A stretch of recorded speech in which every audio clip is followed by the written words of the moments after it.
The extraterrestrial agendas. The agendas are complex as they incorporate various facets. To understand the agendas, one has to understand their mental processes and sense of values. These are not something which the human race has been able to comprehend or yet develop in themselves, because they do not operate as a unified planetary species or align their daily pursuits to cosmic events. Humanity has not yet unified in purpose as a species, and have not proclaimed their destiny beyond the mundane and terrestrial concerns of their individual lives.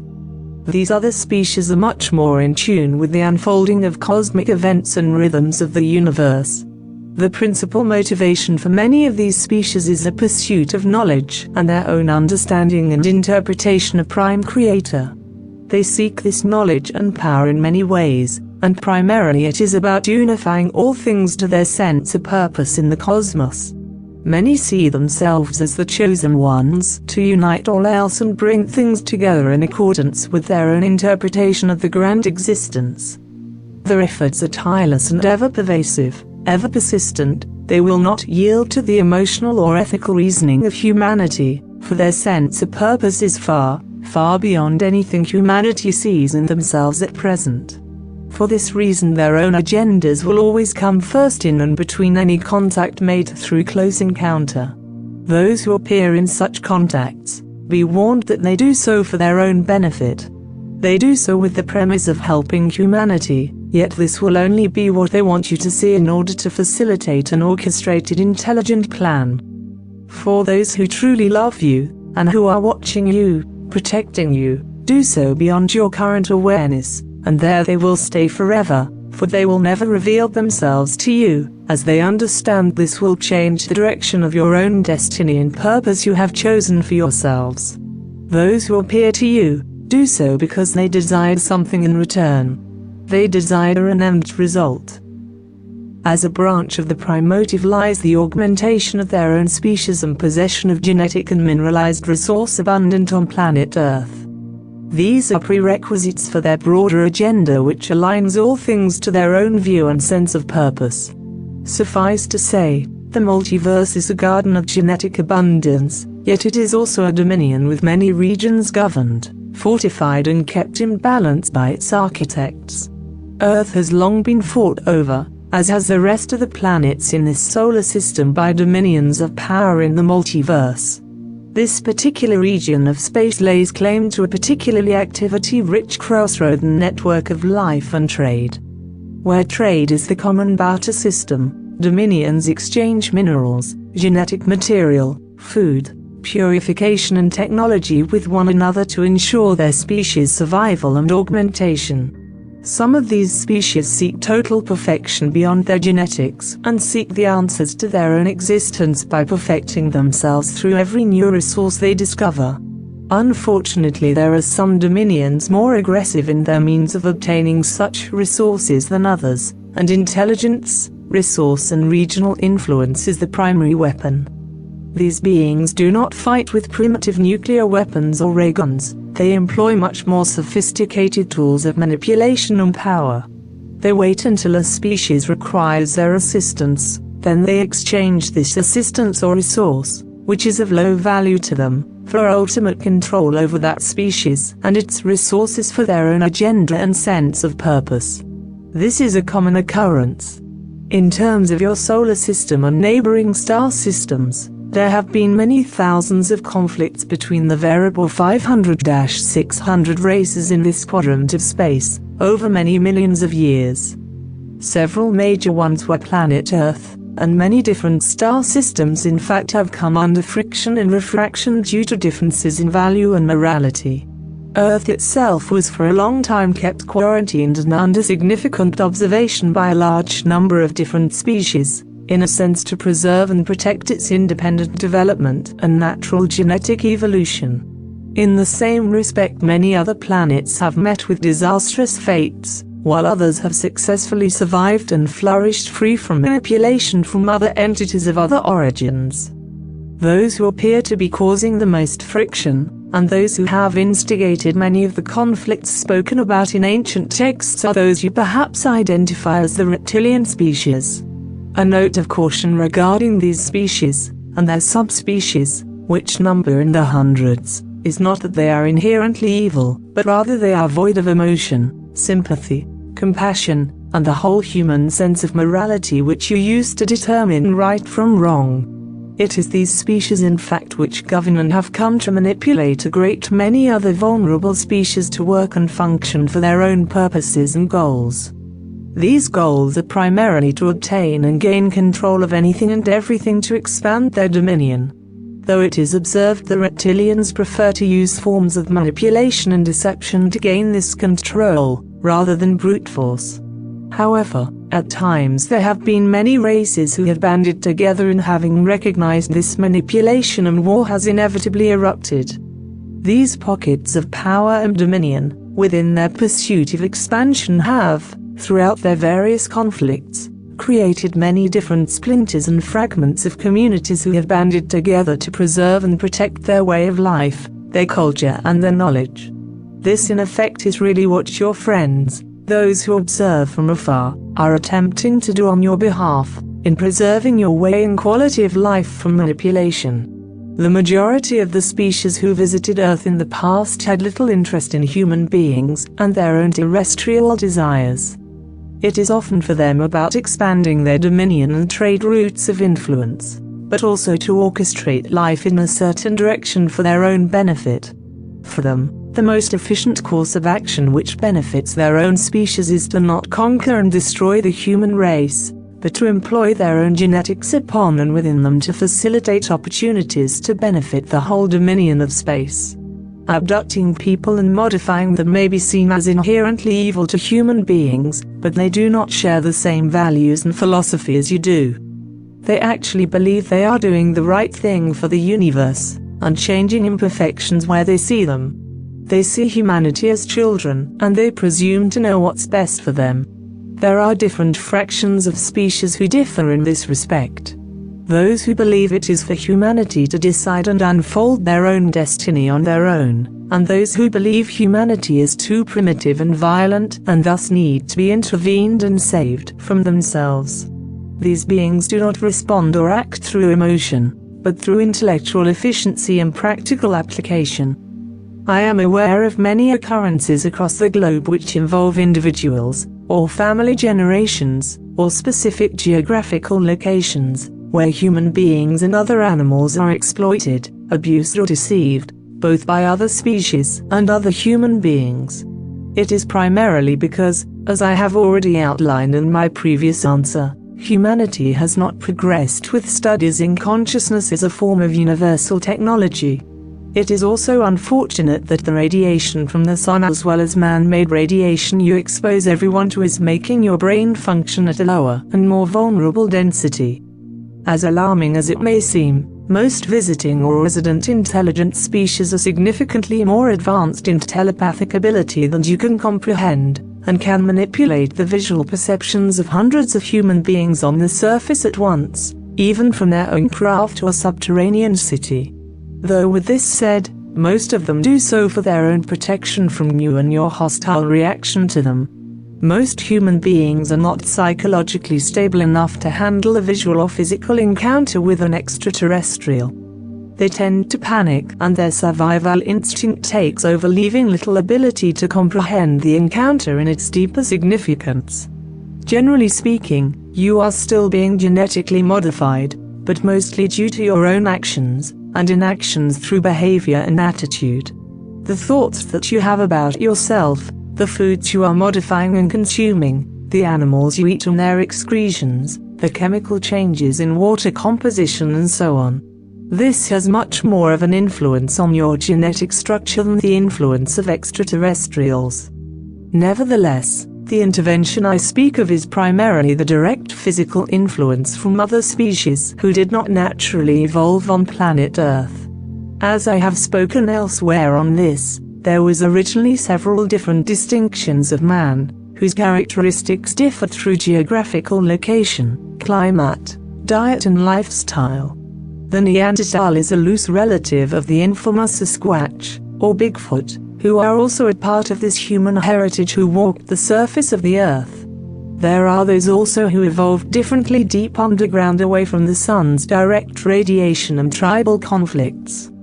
Within these original genetic distinctions there have been various interbreeding and genetic alterations that have occurred by visiting races. This should be very obvious to those with a sound scientific mind who understand it does in fact take millions of years for any one species to evolve so dramatically as human beings have. For example, much of the reptilian life you see today has evolved very little over millions of years, yet humanity has seemingly evolved ahead of its time and has now taken over the whole surface of the planet and has become the ultimate predator. This was not a natural process or product of nature's harmonic balance unfolding, it was the result of orchestrated interference. The interference involves a variety of different species, so it is not accurate to place blame upon one alone. The reasoning was also different in each case for their own individual motives at the time. Much has to do with compatibility between their species and yours and their ability to use other species for their benefit as humanity does with cattle and horses.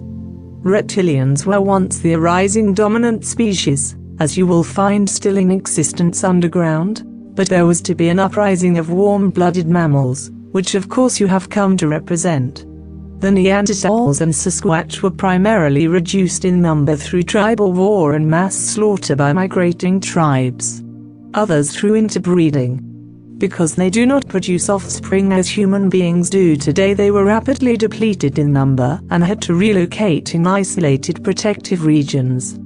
Some Neanderthals still exist today underground, and there still exists thousands of Sasquatch in the northern hemisphere. Species of all origins have been visiting, living upon and interacting with the planet long before human beings walked the earth. The many thousands that have hold their own agenda concerning their own specific state of who and where they are coming from, and thusly differ in their goals, values and visions. Planet Earth exists close within the proximity of a bustling crossroad of interstellar commerce, and the planet itself is rich in elemental and genetic resources. These resources can be detected from a long distance away in space. It is also known that the fate of planet Earth will ultimately have a profound effect on the rest of the cosmos and other intelligent civilizations. So many other species then have a vested interest in processes taking place upon the Earth. In time, this information I share will be common knowledge when humanity becomes a member of the cosmic brotherhood and special alliance which exists. It exists because evolved beings have learned to recognize the values and purpose which connects and binds them together as part of a much larger cycle of events. Humanity is at present oblivious to such events, since they take thousands of years to measure and detect with technology far exceeding that of this time period. As beings on other planets develop the capacity for space travel, it soon becomes apparent to them that they are a part of a much larger pond of life, and that they must learn to find ways to get along with other races. In a great many cases, races eventually have no choice but to rely on the aid of another race in this cosmic community. When their planet atmosphere begins to deteriorate, their primary star begins to implode and their technology reaches an impasse. There have been wars both above and upon the Earth, as well as on neighboring planets. As small pockets of exploring species made their claim to this region of space, there was noticeable resistance between them. Beings of this nature can be very territorial, especially if another species is interfering with their agenda. There were also incidences of betrayals and uprisings against the visitors as civilizations changed faith in their gods. Every religion of the world derives from the influence of star beings of one form or another. The race of reptilians, who have evolved into several hundred separate distinct species, are those who are unable to enter the higher realms, and consequently align themselves with the intention to dominate much of the physical and metaphysical universe. It is within their thought processes that they perceive themselves to be the chosen genetic model and governing force of the universe. They do not perceive themselves as doing anything wrong, because they believe they were created to rule in superiority.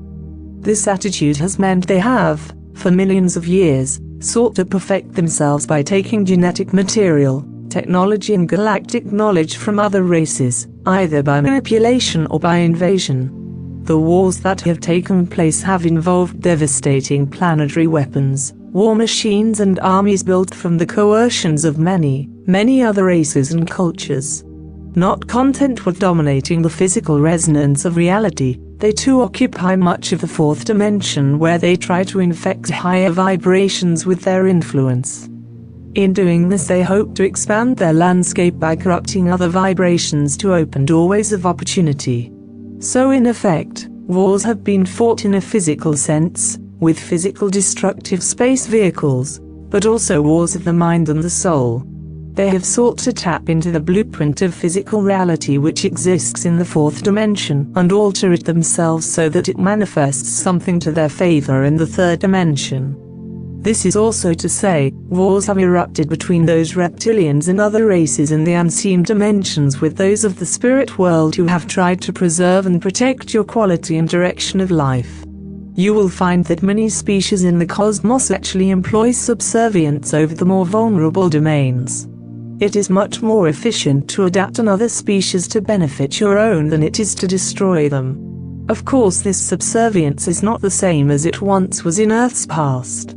The process is brought about usually by convincing a lesser species that joining their dominion is actually beneficial for them. Though the lesser species gets what they want, the head of the dominion wields the ultimate power and control.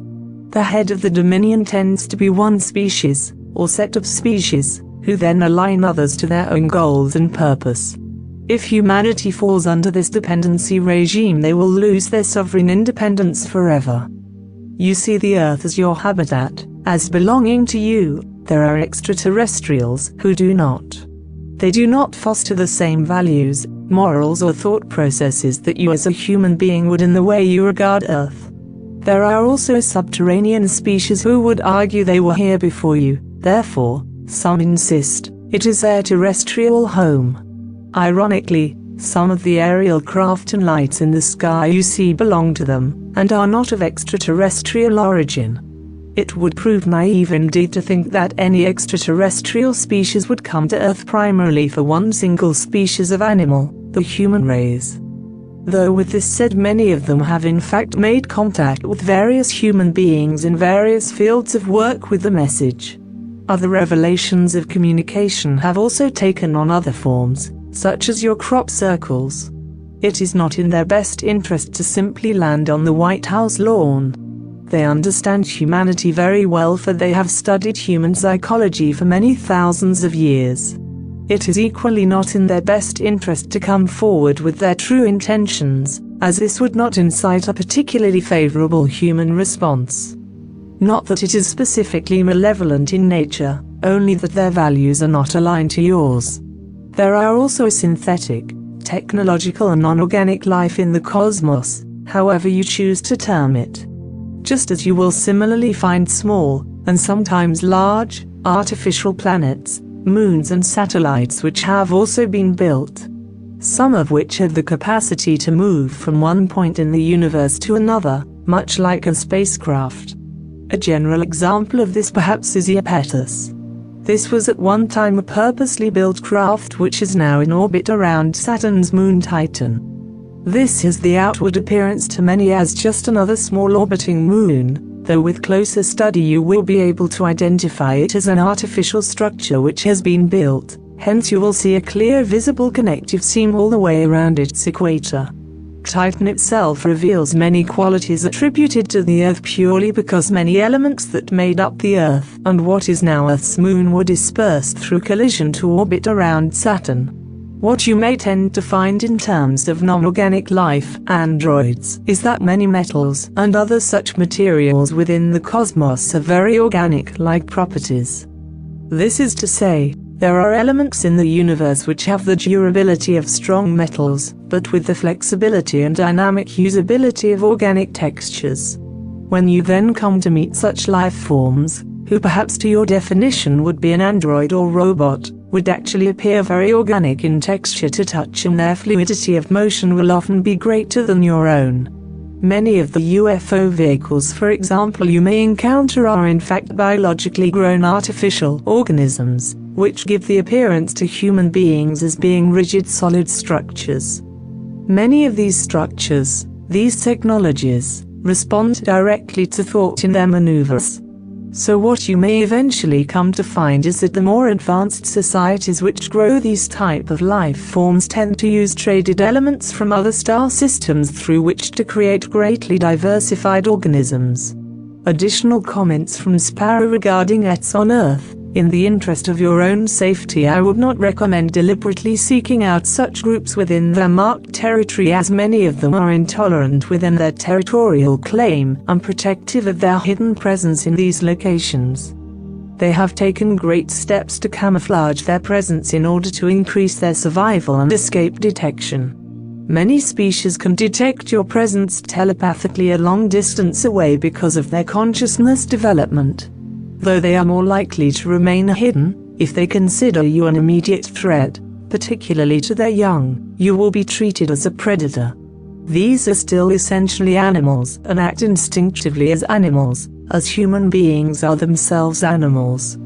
As any other animal you find in the countryside, they have their own habitat and will defend it fiercely, and choose to avoid direct contact with humanity in the interest of their own preservation. As to their description, there are simply far too many individual species presently to describe them all, and many of those appear to have offshoot subspecies or genetic mutations which produce alternative physical appearances or appendages.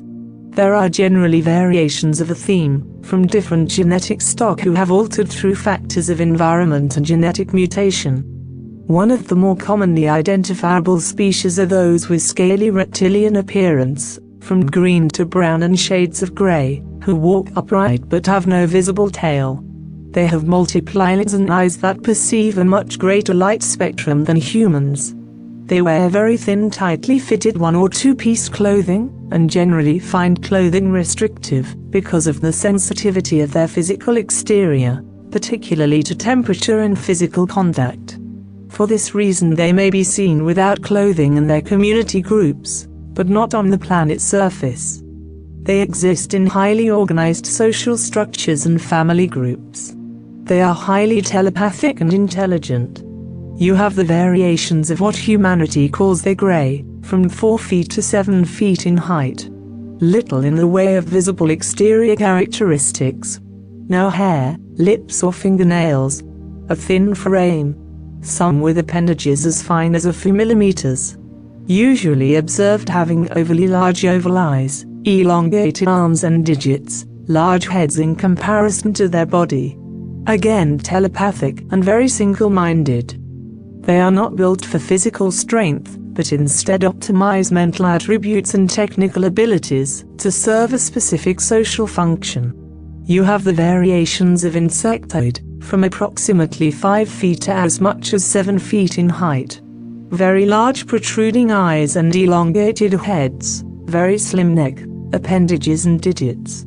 Can have gray pale skin tone, but others have darker color tones. Some can be very aggressive, while others seemingly more timid and tenacious. Again, appendages can sometimes be as thin as a few millimeters and are very sensitive to their surrounding environments. There are of course many others. They are not inherently evil, nor do you need to be terrified of them. Simply approach with common sense and caution, just as you would anything you have limited or no experience of. Your main fear originates from embedded visual references from movies and media producing preloaded judgments.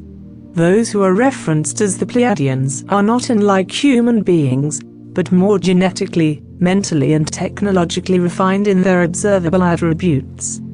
Because of their similarities with human appearance, it also means their individual features and differences apart can be easier identified than with other species.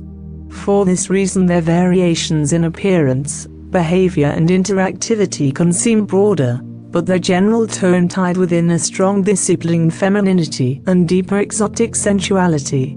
This can be mistaken for male energy at times, because of its assertiveness through a strong sense of will and boldness. Those groups who may interact with human beings do not represent all the characteristics of the rest of the species elsewhere.